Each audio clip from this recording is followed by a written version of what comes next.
busted your tail to come back from an injury. Yeah. You're an undrafted free agent, and now you're getting down to cuts. You're hitting that final cut. Yeah, Walk me yeah. through that. Walk me through that day. What's going through your mind, and how you're on eggshells, and how everything went down. Yeah, man. Not even just that day, man. To be honest, man, just the entire 3 weeks of training camp, man. I had probably 3 different roommates. I think that's when it first hit me, when I walked in my hotel room and I had another roommate, and that's when it hit me. You know, like, whoa, this is for real.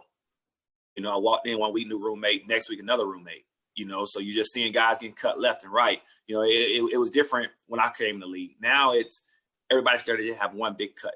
When I was in my rookie year, it was we cut down to this number, cut down to this number. So it was cuts every week. You know, so then that showed me that, man, this is a bottom line business. You know, so again, you worry about it. However, you got to put it in the back of your mind, because you only can control the controllables.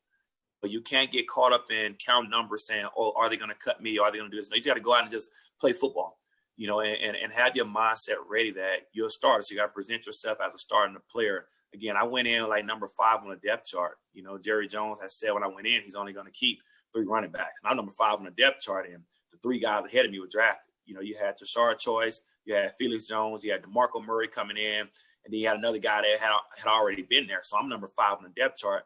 My mindset could have been, oh, well, I'm just here for training camp. My mindset was, no, I'm going to make this team. I'm going to be a starter. So I go in. DeMarco Murray comes in. He was banged up, so he didn't go through training camp. You know, Tashard Choice get hurt on the first day of training camp. So now I'm the number 3 back. You know, so that's why my mindset was very important. But going through the cuts and things like that, I had a pretty good game against them. My first couple of preseason games was great.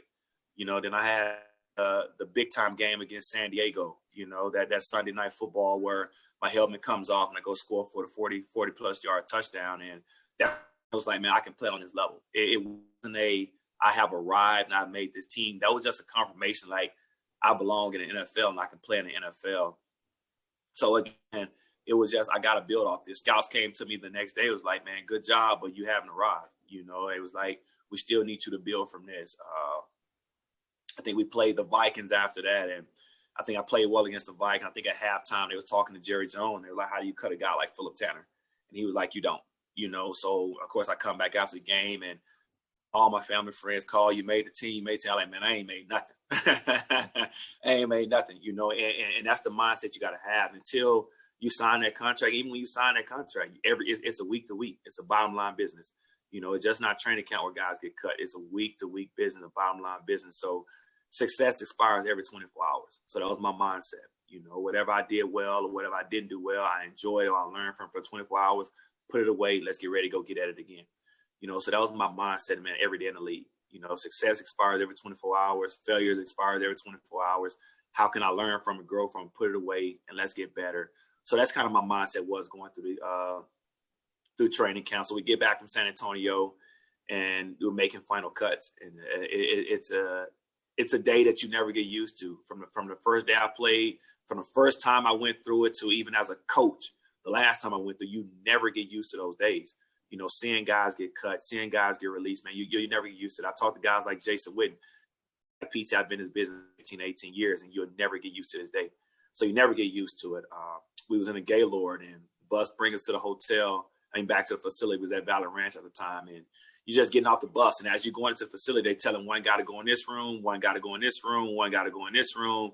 And you like, damn, man, which room am I supposed to be in, man? Crazy story, man. The scouts still laugh at it. I went in the wrong room. So I went in the room where the guys were getting cut. And I'm sitting there like, damn, what's going on? So you just see everybody's face, and the scout coming like, no, PT, you're not supposed to be in here.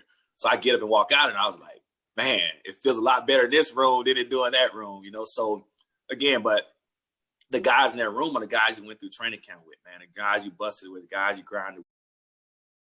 I've been watching the Cowboys for years, but I noticed when you came on the scene and so forth, you were wearing number 34. Was there any correlation, like that was like your number before, or was it a Herschel Walker thing, or was it just the equipment manager came over and said, hey, PT, you got 34?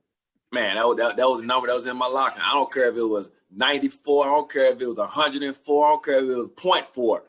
As long as I had a jersey, you know, I didn't care what was on it. I didn't care what number was on it, man. So I was one of those guys, like I said, I was a company guy, man. I was there to grind and get it out the mud, you know, and that's just how I live my life. So whenever I wasn't that prima donna that had to have a certain number or a sentimental value, man. Whatever number they put on the back of my jersey, man, as long as Tanner was going across the back of it, I was going to wear it. It could be 5.5, 6.3. I don't care what it was, man. Whatever jersey they had in my locker, I was going to put it on. I was going to wear it proudly.